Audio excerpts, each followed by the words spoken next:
Alright, so just went over 50 grand on that game of Wheel of Fortune, and now I'm gonna do another game. This time, yeah, let's have it take place in Hawaii. Yeah, let's start. Oh wait, I'm forgetting something again. Okay, now, oh gosh, it's pretty dark in here. What are we in? A dungeon? Yeah, let me turn this light on. Alright, let's go. Okay, so yeah, today I'm supposed to review Vanilla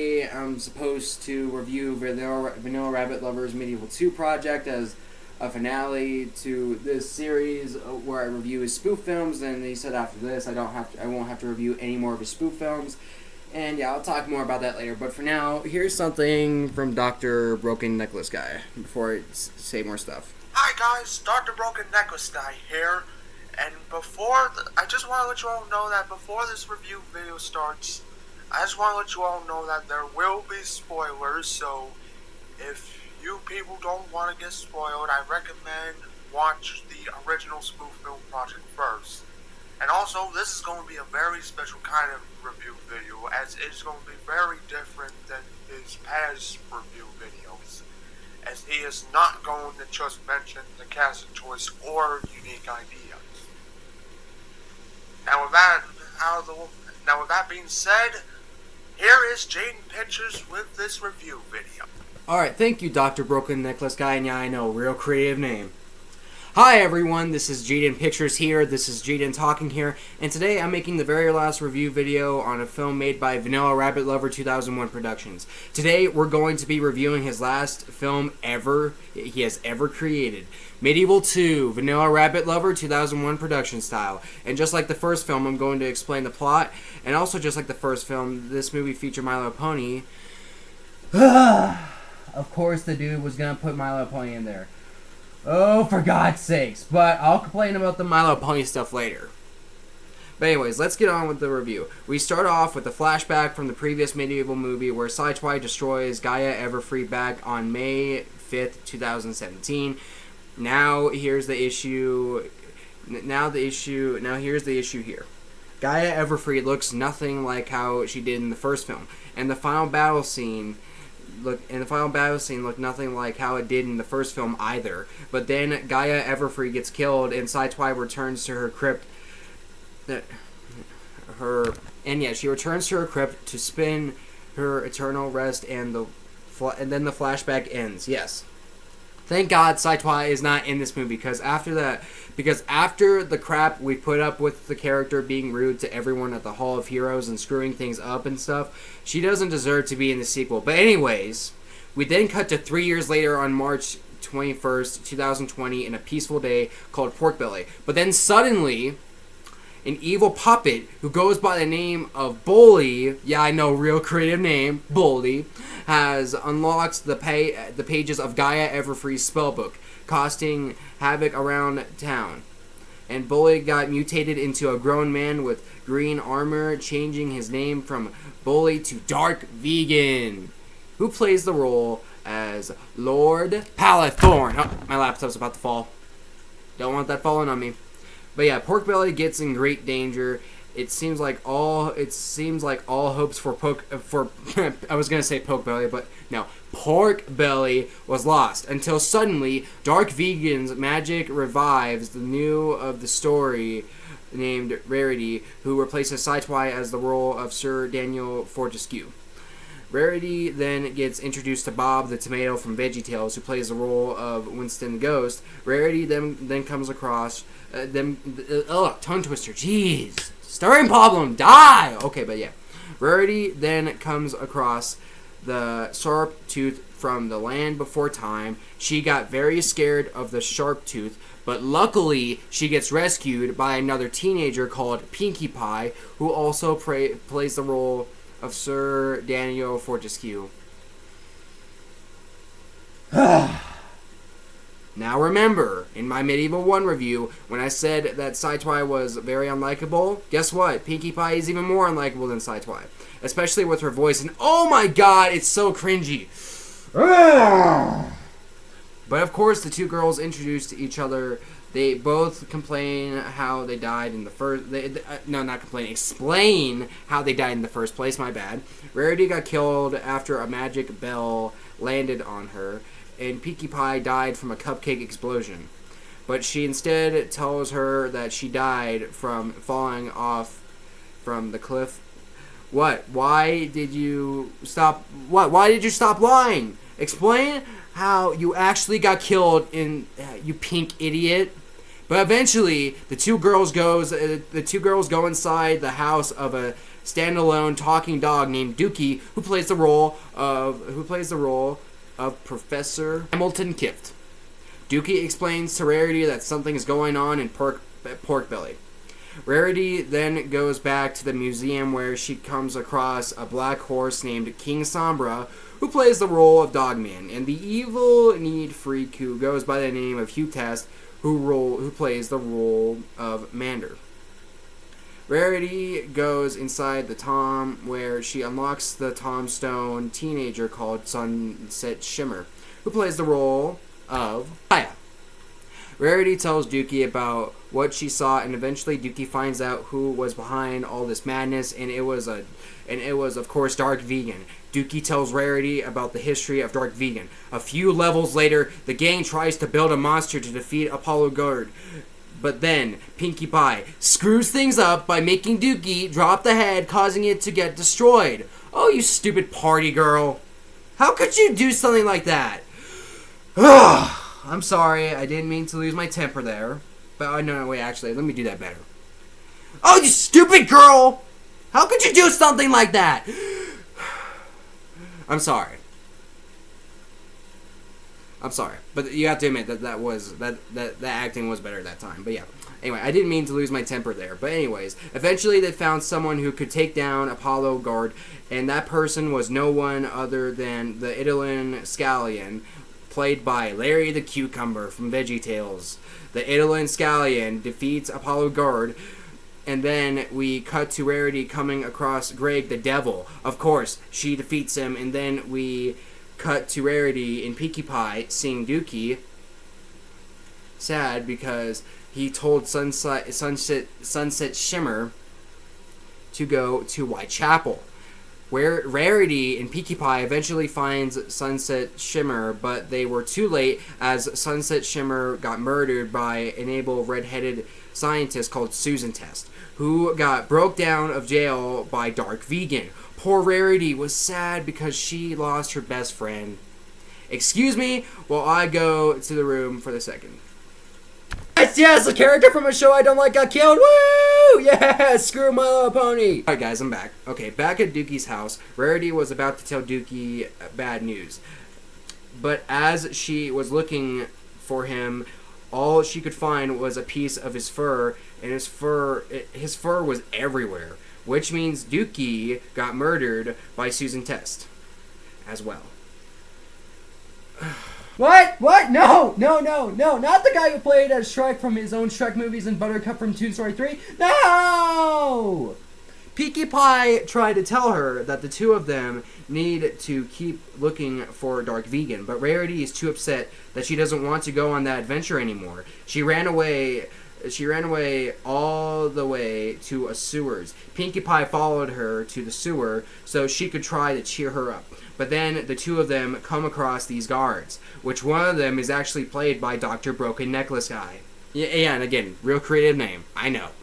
And that is a very good thing for me, because it's very awesome saying Dr. Broken Necklace Guy, seeing Dr. Broken Necklace Guy in these spoof films. And the best part about Dr. Broken Necklace Guy is that he was inspired by Brooklyn T. Guy from SML.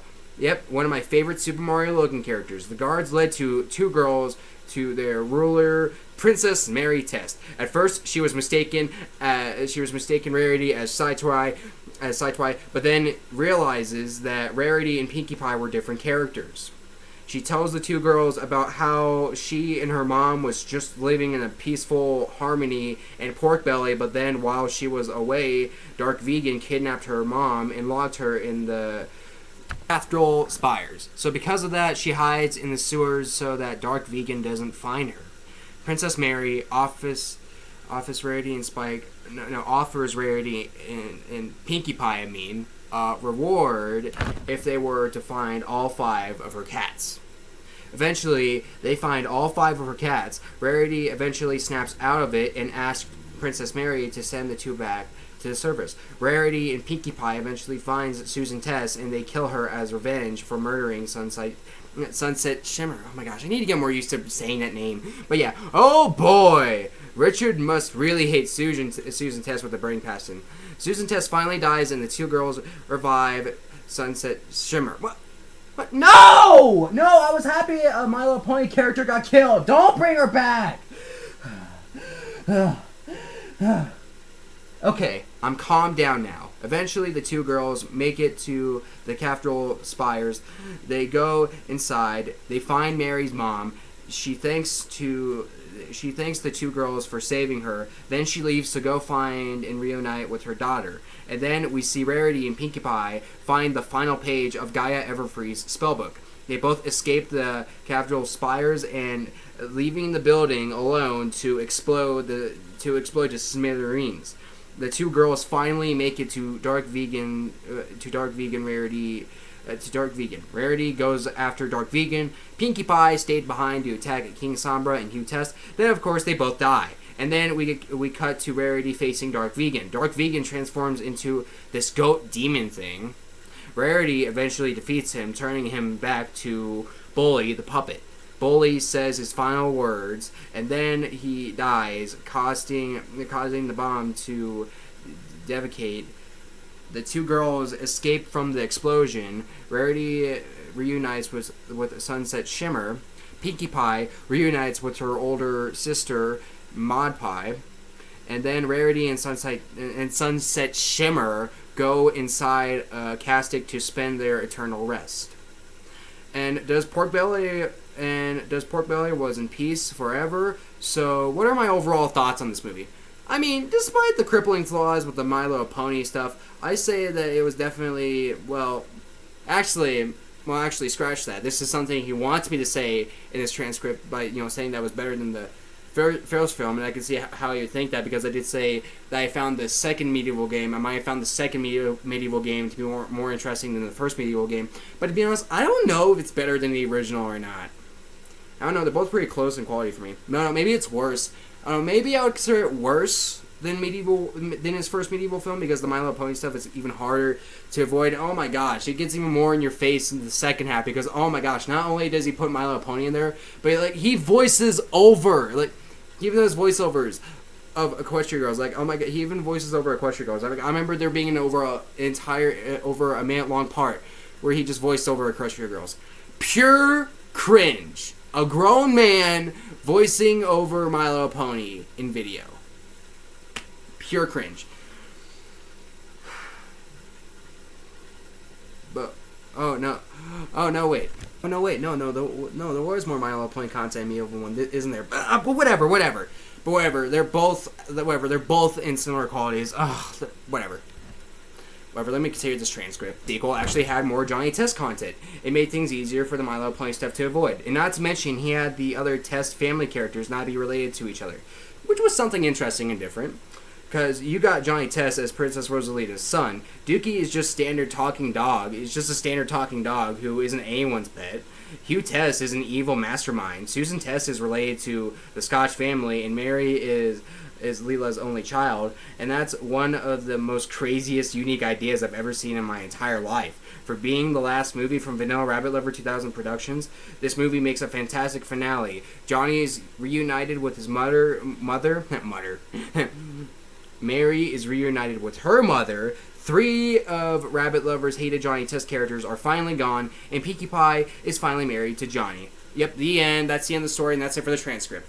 And like I said, it's similar quality to. I think it's similar quality to Medieval 1, even though I can't really decide which one's better between his Medieval 1 and his Medieval 2. I think they're both similar qualities. They're both they both have a ton of My Little Pony stuff in them. But there's still a good chunk of stuff for me to enjoy from them.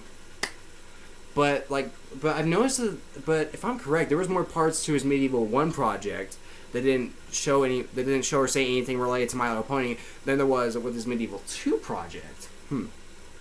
So yeah, I don't really know which one I like more, but yeah, this project for me, like, similar quality to this Medieval 2 project. I'd probably give it like 3 or 4 out of 10. It's ruined with all the My Little Pony stuff.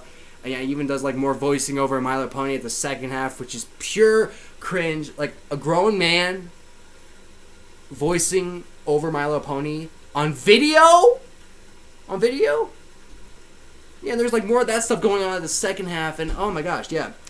Another thing I want to say about this film, another thing I want to say about this spoof film of No Rabbit Lovers is that, okay, so you know how in the second Medieval game it ends with this big cliffhanger with the Fortescue and all that stuff, being in trouble, but yeah, he left out that cliffhanger in his Medieval 2 spoof film, which I saw today. Which I was surprised that he did that, but I guess I can understand why he did that. So because he wouldn't want his Medieval series to end with a big cliffhanger, and he wouldn't want his spoof films in general to end with a big cliffhanger. So yeah, there's that too.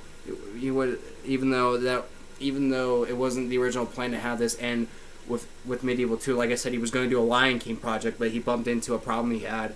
He bumped into a problem he had with the project he was going to record audio for that project. So yeah, because of that, his Lion King project's canceled, and every spoof film that he was going to do after his Medieval 2 project's canceled as well, including his spoof films for the first SpongeBob movie and Frozen. But yeah, but yeah, there were like, I mean, yeah, I wouldn't consider this project to be very good, but there were some things I liked about it. Like one of the things I liked was how in part 15 he didn't show or play anything from the Medieval 2 game itself. And yeah, he didn't even like add his own. He didn't even act out his own dialogue. No, he didn't do that either. Instead, he literally just took a VeggieTales fight scene and recorded that whole VeggieTales fight scene off of YouTube for that. And I thought that was cool. That was something cool and unexpected. I didn't expect that there to be an entire part that just has a VeggieTales clip. So that was something nice and different. And plus, it's a VeggieTales clip I've never seen before, despite the fact that I used to watch VeggieTales as a little kid. So yeah, it's something. And I haven't seen a full episode of the show in a while. So yeah, that's something nice for me. That's something nice to me. That's something nice for me. Get me to watch something. Get me to watch a clip of a show I haven't seen a full episode of in years, and it's one of the shows I used to watch when I was little. Yeah, I might not be too much of a religious person, but I still enjoy VeggieTales, and I think it's a nice thing to remember. And it can be pretty nostalgic hearing Bob and Larry's voices. But yeah, I did really like that. And just so y'all know, if you guys are curious to know how it's doing with copyright, yes, it is copyright claimed, but it's just demonetized. It's not blocked. It's just demonetized. So yeah, it's not demonetized. It's not blocked. It's just demonetized. Which yeah, I wouldn't say makes too much of a difference. Like with YouTubers like me and him, I wouldn't say it makes too much of a difference if our videos get demonetized or not, because it's not like we're attempting to make money off our videos. You know what I mean? Like it's not like we're attempting to make money off our videos. It's not like we want YouTube to be our jobs. Just a hobby. And it's a hobby we don't really intend to make money off of. So yeah, we don't really care that much of a video. It shouldn't matter that much to us if a video gets demonetized or not. It's a completely different thing from like, if a video were to get blocked. Okay, there's that. Not to mention, it's one of those parts. It's one of those parts that doesn't show or say anything related to My Little Pony. So yeah, that's definitely one of my favorite parts of the project. Nice how you threw in that VeggieTales fight scene in there. And yeah, what else is there to talk about? Well, I did like the new SML casting choices that he threw in there, like with the bully, the devil. Yeah, that's nice to see. It's nice to see SML casting choices be used in these spoof casts, even though I myself have never put SML in any of my spoof casts. But yeah, that was still something nice. That was still something nice to see, and it was nice to see Dookie return to his. It was nice to see Dookie from Johnny Test return to his spoof films, even though it's his spoof films again. Even though this time he died. He unfortunately died, and this is the finale to Rabbit Lover spoof films too. So yeah, it's goodbye to Dookie forever from Rabbit Lover spoof films. Yep. Goodbye to the person who played Shrek in Rabbit Lover spoof films, and the person who played Buttercup in his spoof films as well. Yep. Goodbye. Yep. Goodbye, Dookie. Goodbye, Dookie. Have fun up there in doggy heaven. But yeah. But anyway, I didn't really like the casting choice that he had for Dookie as much as I did with the casting choices he had for him in his Shrek and Toy Story spoof films. So yeah, it could be sadder. I mean, yes, Dookie does die in Dookie Forever After, but it's not like we never see him again. No. They if you have seen Shrek Forever After, they rewind time and they go back to like when Shrek was about to mess things up and ruin the birthday by smashing that cake. So yeah, that's basically what he did there. Not have Dookie be completely dead. You know, have him get to go back before he had that argument with Trixie. You know, not have him smash his baby's birthday cake again. Yeah, but it's a nice happy ending. Yeah, but it's a nice happy ending. So yeah, what do I think about the Medieval 2? Again, similar quality to Medieval 1. Not exactly good, but there was a good chunk of stuff for me to enjoy from it. And yeah, I enjoyed doing the research for it and all that stuff, and commenting on his videos, commenting on certain parts of his Medieval 2 project. Yeah, even though I didn't comment on every single part of his Medieval 2 project, that's partly because some parts of his Medieval 2 project, the comment section is just completely disabled. It's completely disabled for some reason. I know he didn't do it. It's something that YouTube did, and I don't know why they did, but hey, still doesn't keep me from talking to him about those parts. Yeah, again, like 3 or 4 out of 10. What else do I want to say about it? Like, again, there's a good chunk of stuff I like from it, with the Johnny Test stuff, the Veggie Tales stuff, the Super Mario Logan stuff. Certain added dialogue parts. There was some good ad clips added in too. I remember in part 1, he added in this one Johnny Test clip where they're all running out of the school, and the teacher, I forgot his name, but the teacher, he was like saying "Run for your lives" or something like that. Yeah, I remember him editing. I remember him throwing that clip in near the end of part 1, and I thought that was nice. I thought that was nice, and there's some other nice edited in Johnny Test clips here. And also, I have to admit to this. Okay, well, it does focus a lot on My Little Pony. Well, it does highly focus on My Little Pony. I will admit to this.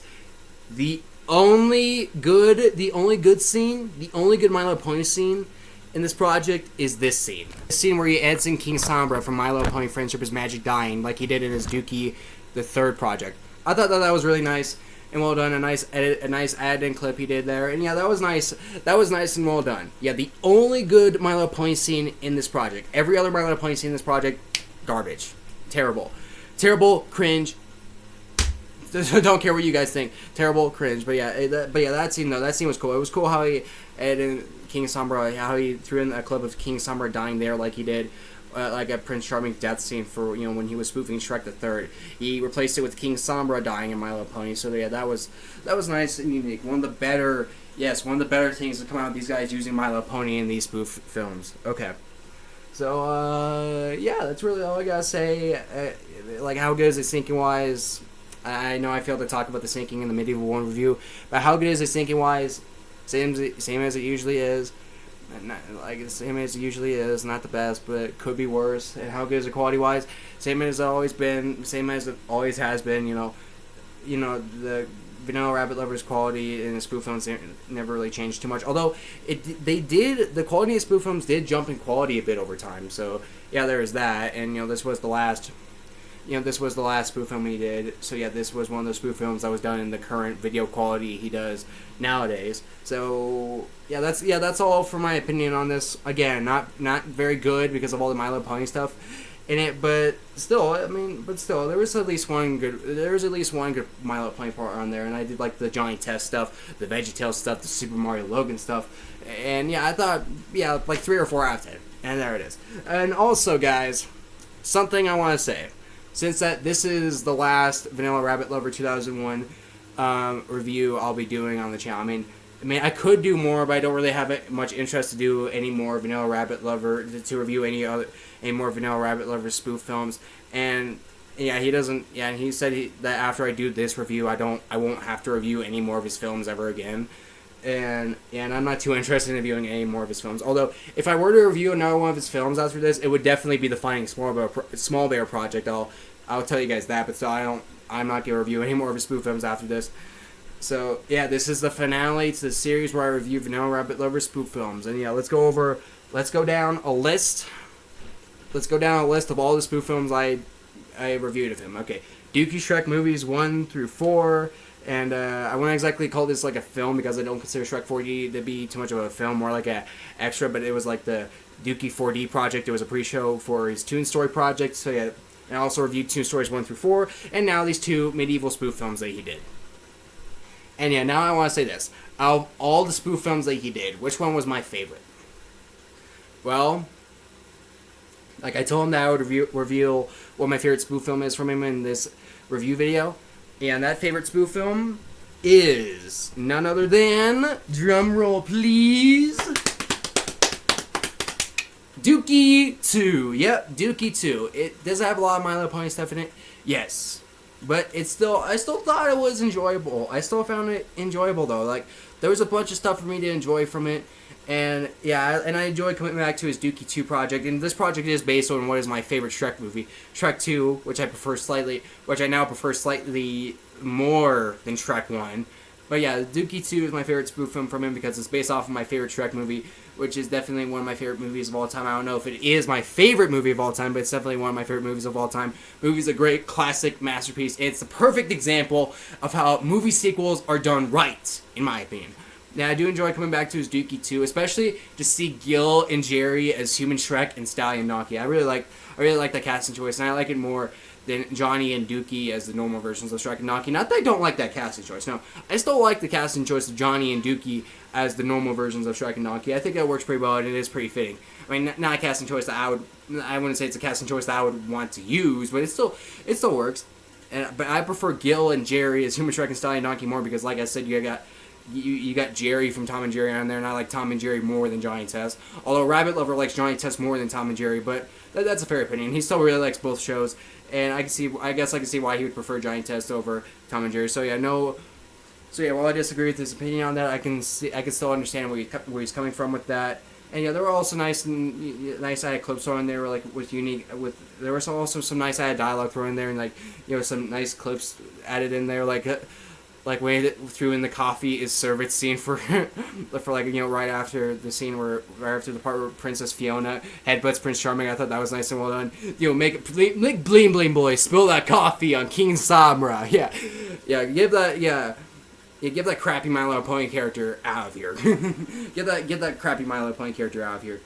And yeah, again, I do enjoy coming back to his Dookie 2 project, especially to see Gil and Jerry as Human Shrek and Stallion Donkey. Similar to how I kept coming back to Winnie Brown's Sonic 2 project, which is now gone now because she deleted her Winnie Brown channel, and she deleted her other channel which had her Shadow Shrek series, and now her channel. Now she just does a channel that's just for conversations now. But yeah, it's like, I go back to that project mainly to see Gil and Jerry as Human Shrek and Stallion Donkey. Kind of like how I kept going back to Winnie Brown's Sonic 2 to keep seeing Naruto and Sasuke from Naruto as Human Shrek and Stallion Donkey. Yeah, I do really like seeing those two as Human Shrek and Stallion Donkey. It is pretty enjoyable for me, although Rabbit Lover has said that he likes Johnny and Dookie as Shrek and Donkey. He has had a lot more fun having Johnny and Dookie be Shrek and Donkey than Gale and Jerry. And again, while I don't agree with his opinion on there, I still respect his opinion there, and I can still see where he's coming from with that.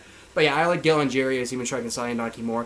And yeah, it would have been nice. It would have been nice if Gil and Trixie had kissed each other, and they caused the affections of the potion to be permanent, so Gil and Jerry, Johnny and Dookie can stay as Gil and Jerry forever. But hey, it's not too bad. Like, I wouldn't say I wish that happened as much as the Return of the Fasha wishes that My Vegeta 2 would end with Shadow and Princess Bubblegum kissing each other and Sonic and Amy kissing each other, causing the affections of the potion to be permanent. So Goku, Vegeta, and Bulma can stay transformed into Sonic, Shadow, and Princess Bubblegum forever. But yeah, it still would have been nice to see to have Gil and Jerry to have Gil and Trixie kiss each other, so Gil and Jerry could stay transformed.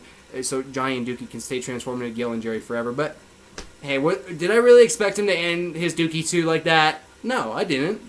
I didn't. I knew that he had to end it the original way, the old-fashioned way, and continue his Dookie Shrek series with Johnny and Dookie being back to normal versions of Shrek and Donkey.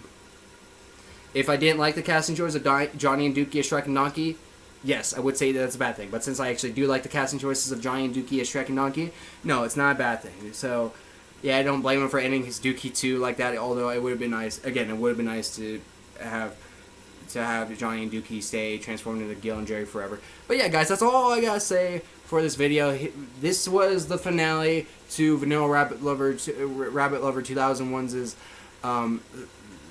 This was the finale to me reviewing Vanilla Rabbit Lover 2001's spoof films, and this was the last spoof film Vanilla Rabbit Lover has done. And yeah, like I said, this is the finale to Vanilla Rabbit, to me reviewing his spoof films. Even though I haven't reviewed all even though I haven't reviewed all of his spoof films, but I really don't feel like reviewing any more of his spoof films. And plus, he doesn't he doesn't care if I review any more of his spoof films. So yeah, I'm gonna drop it off here. After I make this video, I'll make a playlist that has all 10 of the Vanilla Rabbit Lover 2001 spoof film reviews that I've done on this channel. Make a playlist of that, and I'm sure Rabbit Lover will be glad to save that playlist. But yeah, guys.